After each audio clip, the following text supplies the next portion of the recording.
Kabar bahagia datang dari pasangan Ivan Seventeen dan Citra Monica. Ivan Seventeen dan Citra Monica telah resmi menjadi pasangan suami istri, Sabtu, tanggal 29 Mei tahun 2021.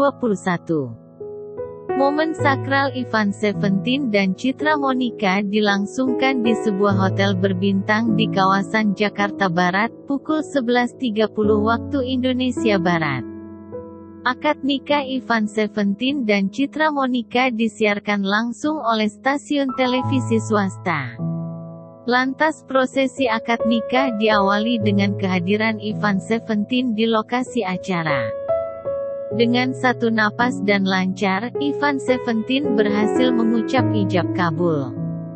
Saya terima nikahnya dan kawinnya Citra Monica S.E. binti Muhammad Kafrawi dengan yang mas kawin tersebut tunai, ucap Ivan Seventeen. Saat menikahi Citra Monica, Ivan Seventeen memberikan sejumlah mas kawin. Di antaranya logam mulia seberat 40 gram, uang senilai $3.500, satu set cincin kawin berlian, serta seperangkat alat salat.